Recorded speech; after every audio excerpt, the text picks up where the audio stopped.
Merci de choisir CAM News 24, c'est l'heure du journal.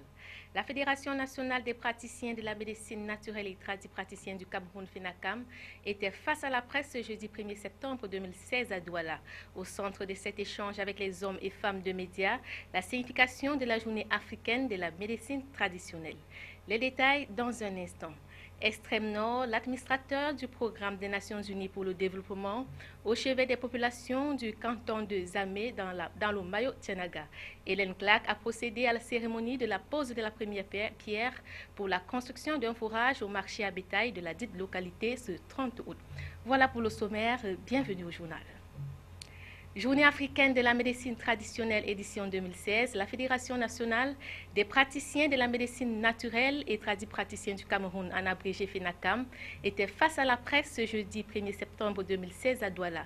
Au centre de cette conférence de presse, la signification de cette journée à eux dédiée. Objectif, donner aux hommes et femmes de médias leur appréhension de la célébration de cette journée africaine de la médecine traditionnelle. Éric Ticheux et Benoît Ndorbo. Selon les responsables de la Fédération nationale des praticiens de la médecine naturelle et traditionnelle du Cameroun, la célébration de la journée africaine de la médecine traditionnelle au Cameroun ne respecte pas le sens propre de cet événement. Et du coup, les véritables concernés n'y participent pas du fait de la confiscation de son organisation par les personnes inexpérimentées. Nous constatons que ces fêtes-là sont du moins confisquées par les gouvernants ou bien alors les personnes qui sont en charge de régenter la médecine au Cameroun. Ces fêtes sont finalement, on donne des parchemins aux gens pour avoir organisé ces fêtes et qui s'organisent au quartier comme des thérapeutes juste parce qu'ils ont ces parchemins d'avoir participé à cette fête.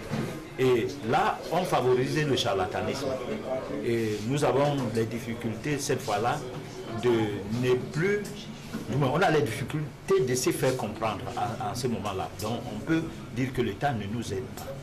La Fédération nationale des praticiens de la médecine naturelle et traditionnelle du Cameroun mène depuis quelque temps un combat qui, selon eux, vise à libérer les populations de la domination néocoloniale d'une médecine qui les empêche d'être en santé. Il est donc question pour eux d'assainir l'environnement médical, aussi bien du côté de la médecine naturelle et traditionnelle que de la médecine conventionnelle.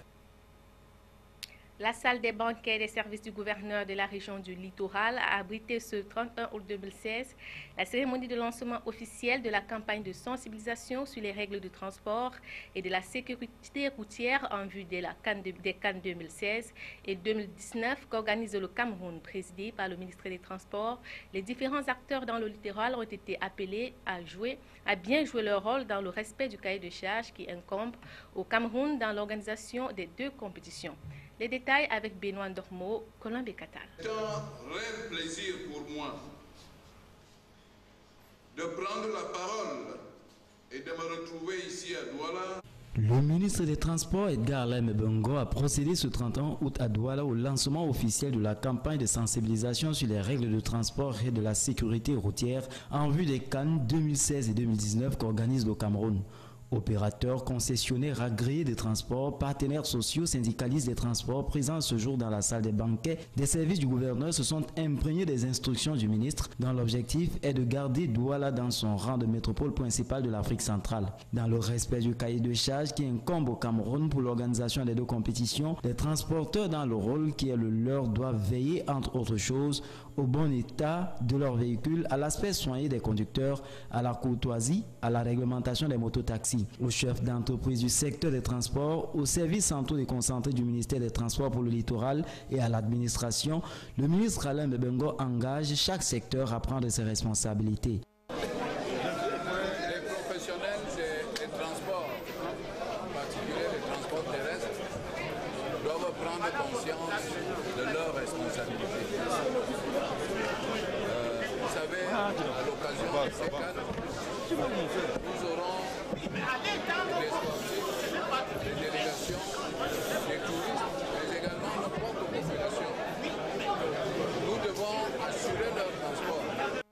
touristes et sportifs ne pourraient mieux se mouvoir que dans la sécurité et la conformité du transport. Des échanges avec l'auditoire ont posé sur la table les problèmes de transport clandestin, des embouteillages et d'affichage de badges dans les taxis. Sur ce, le ministre des Transports s'est montré intransigeant. Il a en fait fixé au 31 septembre le rendez-vous pour son retour dans le littoral en vue du contrôle de la conformité des transporteurs du littoral. Se servir d'un taxi est presque inévitable en métropole. Le constat cependant est tel que ces véhicules destinés au transport public ne sont pas toujours conformes aux exigences en vigueur. Alors qu'ils doivent offrir confort et sécurité, les taxis de la ville de Douala sont connus pour leur vétusté. Les conducteurs, eux, pour le manque de courtoisie. Le constat est de Colin Bekatal. Le taxi occupe une place prépondérante dans la vie courante de la capitale économique du Cameroun. Ce secteur d'activité, semble-t-il, n'est pas exempt de tout reproche. C'est le cas de ces véhicules de transport urbain dont la vétusté n'est pas une préoccupation pour les propriétaires. Le constat est fait sur l'aspect peu soigné et le manque de courtoisie qui caractérise certains conducteurs. À Douala, l'heure n'est plus à la conformité. Plaque d'immatriculation manquante ou inappropriée, numéro de portière inexistant. Le badge, pour sa part, instruit par le ministère des Transports, a disparu. Pourtant, une disposition identitaire dont l'importance n'est plus à démontrer. Dans le secteur du transport, il y a un manque d'insécurité. Et puis nous sommes réunis pour qu'ensemble nous travaillons en étroite collaboration. C'est de mettre le badge d'identification, comme on venait de dire tout à l'heure. Le badge d'identification dans le taxi sert à identifier qui conduit le véhicule. Et à partir de ce badge d'identification, je crois bien que les usagers qui sont dans ce véhicule pourront relever ces numéros. Au cas de n'importe quoi, ils viendront vers le syndicat leur dire quel est le numéro de badge et quel est le nom. Et ça va nous permettre de donner exactement le nom de la personne et ses numéros de téléphone. Le malaise est remarquable. Sur ce, le ministre des Transports Edgar Alain Mbengo, qui a présidé à Douala la campagne de sensibilisation sur les règles de transport et de la sécurité routière en vue des CAN 2016 et 2019, a accordé 31 jours aux acteurs du transport urbain pour se conformer aux règles en vigueur. L'effet d'une mise en garde qui n'a pas tardé à prendre corps. Monsieur le ministre, dans son entame tout à l'heure, dans ses propos, il a parlé en ce qui concerne le taxi de l'accoutrement et du comportement, la courtoisie. Alors, ce qui est de notre responsabilité, c'est quoi? C'est que nous sommes réunis comme ça pour devoir parler d'une seule bouche. Et désormais, dans la ville de Douala, nous allons faire tout et tout, mener ce qu'on appelle la campagne de proximité. Veiller au bon état de son véhicule, qui plus est, lorsqu'il sert au transport public, est un devoir. Il est du droit de qui emprunte un taxi de se mouvoir dans la sécurité et le confort. Et puis, préparatif de la rentrée scolaire 2016-2017, on en reparle. La dernière ligne droite est amorcée, plus que quelques jours et ils reprendront le chemin de l'école. L'heure est à l'achat des fournitures scolaires et en bonne place les livres. Pour les parents aux revenus modestes, il n'est pas toujours aisé de se procurer des ouvrages neufs dans les librairies. Ils se retournent donc vers les vendeurs de seconde main, communément appelés poteaux. Notre équipe a visité ce secteur en cette veille de rentrée scolaire dans la ville de Douala. Voici ce qu'elle propose. L'achat des livres et manuels scolaires constitue un véritable casse-tête pour les parents en cette veille de rentrée scolaire. Munis de la fameuse liste des fournitures scolaires de leurs enfants, ils arpentent les rayons des librairies. À côté de cette offre conventionnelle, les vendeurs du poteau, comme on les appelle communément, proposent aussi aux parents des livres de seconde main à des prix abordables. Pour les moins nantis, c'est l'option idéale, la formule économique. Parce qu'il y a une différence de prix par rapport à la librairie. On peut avoir une différence de 1000 francs, de 500. Et là, le parent se sent à l'aise au poteau. Installés pour la plupart sur des comptoirs de fortune, ces vendeurs de livres déjà utilisés au moins une fois constituent une véritable bouffée d'oxygène pour les parents. Au quotidien, l'activité est une négociation entre le parent fournisseur d'une part et acheteur d'autre part avec le commerçant. Après approvisionnement, les livres très usés sont retouchés avant d'être proposés aux clients. Déjà, les parents viennent au poteau parce qu'ils estiment qu'ils peuvent trouver des livres de seconde main en bon état. Ils viennent avec leurs livres à eux, les livres qu'ils ont achetés l'année dernière ou qu'ils ont changé l'année dernière. Ils reviennent, question d'avoir la classe supérieure. Nous les procurons comment? Les parents, pour ceux qui veulent se débarrasser, ils viennent nous vendre. C'est les mêmes livres quand c'est soit déchiré, soit vieux. On les arrange, On les passe souvent à la relure et on les met à la disposition des éventuels parents qui en auront besoin. Entre achats et échanges, chacun trouve son compte. Il faut dire qu'à quelques jours seulement de la rentrée scolaire, ce n'est pas encore la grande affluence. Quand la liste sera effective dans les lycées, on aura vraiment de l'affluence. Vous voyez qu'il n'y a pas assez d'affluence. J'ai un client pratiquement depuis 1 heure de temps. C'est pas le comble. Pour rappel, le ministre du Commerce a signé un arrêté le 9 août dernier accordant l'exclusivité de la vente des manuels scolaires aux librairies. Mais seulement avec la crise que connaissent certains parents, il est difficile de se passer des livres de seconde main. Cap à présent sur l'extrême nord, l'administrateur du programme des Nations Unies pour le développement au chevet des populations du canton de Zamé dans le Mayo-Tianaga, Hélène Clark, a procédé à la cérémonie de pose de la première pierre pour la construction d'un forage au marché à bétail de la dite localité. L'administrateur du PNUD a également échangé avec les autorités sécuritaires au sujet de la lutte contre Boko Haram. De Marois, voici la correspondance de Célestin Tabolé-Succès et Lisa Youmsi. Hélène Clark, administrateur du programme des Nations Unies pour le développement, vient d'effectuer une visite de travail à l'extrême nord, une région où les actions de cet organisme onusien sont palpables sur le terrain. Elle s'est rendue dans le canton de Zaïmé, localité située à quelques encablures du chef-lieu du département du Mayo-Tianaga. Ici, Hélène Clark a procédé à la pose de la première pierre pour la construction d'un forage au marché à bétail de la dite localité. Une véritable bouffée d'oxygène pour les populations bénéficiaires qui n'ont pas tari déloger à l'endroit des bienfaiteurs. Le forage va sans doute résoudre le problème d'eau auquel font face non seulement les populations ribéraines mais aussi des Nigérians. L'administrateur a aussi visité le marché de Zaïmé réalisé par le financement du gouvernement japonais avec l'appui technique du PNUD. Hélène Clark a mis à profit son séjour dans la région de l'extrême nord en visitant le site des déplacés internes victimes des affres des terroristes. Une occasion idoine pour les déplacés dégrainer le chapelet de doléances à l'endroit de l'administrateur du PNUD qui a dit prendre note et a promis de répondre favorablement aux attentes de ces victimes de Boko Haram.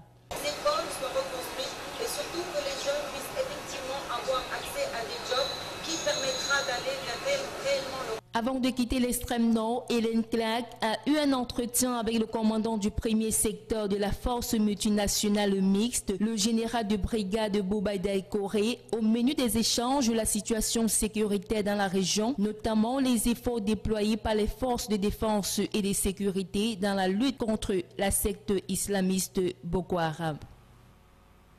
Restons dans le septentrion et rendons-nous à Garoua où la 3e cuvée des appelés du service civique national de participation au développement est arrivée au terme de sa formation dans la capitale de la région du Nord.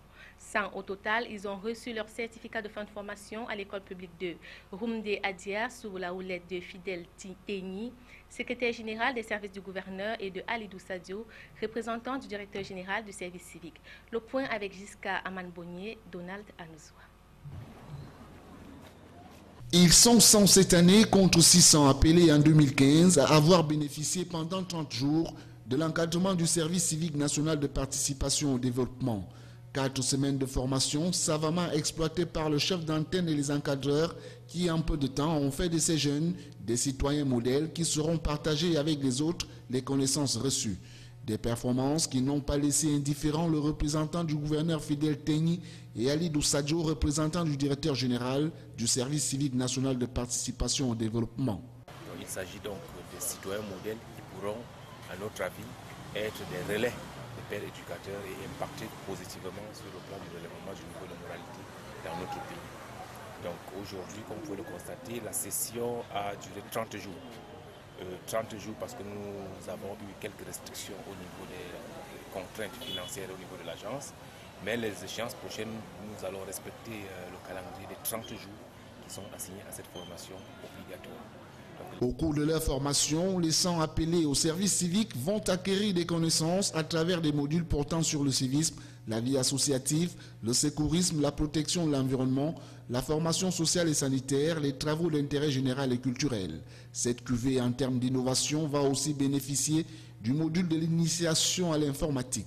Ce qui m'a vraiment motivé, c'est que de nos jours, la chose publique est laissée à la merci de tout le monde. Hein. L'incivisme sévit dans la société. Hein. C'est pour cela donc moi j'ai envoyé cet enfant ici pour qu'il prenne connaissance et conscience de la chose publique et le respect de la vie humaine. Je suis motivé à venir ici. C'est qu'ici on m'a fait comprendre, puisque j'ai des camarades qui sont déjà passés ici, et ils m'ont fait comprendre qu'ici on apprend le civisme. Donc on vous apprend à respecter le drapeau, n'est-ce pas? On vous apprend, n'est-ce pas, les procédures à suivre pour pouvoir, n'est-ce pas, élever, n'est-ce pas, la couleur, nos drapeaux. La formation que j'ai suivie ici ne va pas s'arrêter ici, mais je veux suivre, n'est-ce pas, mettre en pratique tout ce que j'ai appris ici par la sensibilisation des jeunes qui ne sont pas, n'est-ce pas, venus ici.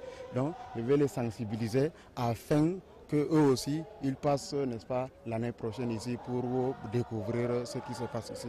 J'ai appris comment vivre en communauté et vivre en société, comment respecter le drapeau. Pour mémoire, l'agence du service civique national de participation au développement créée en 2010 est investie d'une mission de mobilisation des énergies pour le développement économique, social et culturel du Cameroun. Toujours dans le Nord, la délégation régionale d'Elections Cameroun a eu l'honneur d'accueillir ce 30 août le gouverneur de la région, Jean Abatedi, et la forte délégation qui l'accompagnait à l'occasion des journées portes ouvertes, marquant la clôture des opérations des inscriptions pour la refonte des listes électorales. Cette cérémonie était une opportunité idoine d'entrer en contact avec le processus d'un système qui va de l'inscription jusqu'à l'archivage des dossiers. Les précisions dans ce reportage de Giscan Ambanbonnier, Colin Bekata. Après le lancement le 2 janvier des opérations d'inscription pour la refonte des listes électorales par le directeur général des élections du Cameroun, Abdoulaye Babali, s'en est suivi la descente sur le terrain des responsables de l'ECAM Nord, du membre du conseil électoral, le docteur Adamo Ali, et des partenaires du processus des dites inscriptions. Suite aux travaux effectués en amont par les agents sur le terrain, on peut dire que 7 mois après, la moisson est à la hauteur des efforts consentis. C'est donc pour clôturer ces opérations que la délégation régionale de l'ECAM pour le Nord a organisé une journée porte ouverte avec pour hôte d'honneur le numéro 1 de la région. La visite guidée par Amadou Sadio, le responsable des lieux, a conduit les visiteurs dans les bureaux des différents systèmes du processus d'inscription et archivage des dossiers. Au-delà de s'assurer de la fin du processus des inscriptions, le gouverneur a salué les efforts fournis par les agents de l'ECAM pour ces résultats atteints. Il a ainsi affiché tout son vœu de voir tout Camerounais où qu'il soit participer à l'évolution de son pays. Il y a nécessairement beaucoup d'engagement et ce que nous souhaitons aussi à cet ensemble du personnel qui sont investis dans cette tâche. Il faut qu'on le retienne une bonne fois pour toutes.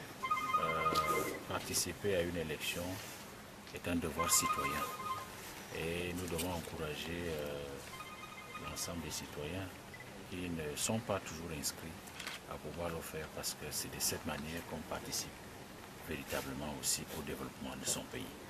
Aujourd'hui, les objectifs fixés pour la région du Nord sont largement atteints malgré les soucis rencontrés. Grâce à la stratégie du porte-à-porte, aux efforts incommensurables de l'équipe que dirige le délégué régional et à l'appui des partenaires au processus de réforme des listes électorales, le résultat est plus que satisfaisant. Cela est dû, n'est-ce pas, aux multiples campagnes que nous avons organisées. La campagne 20 000 jeunes, 30 000 femmes, tous azimuts. C'est ce qui nous a permis, n'est-ce pas, avec cette campagne de sensibilisation, d'inscrire, d'avoir ces chiffres-là. La difficulté première, je ne citerai pas d'autres de la difficulté majeure, c'est celle du défaut de saisie. J'espère trouvera une solution l'année prochaine pour que nous puissions inscrire tous les Camerounais en âge de voter.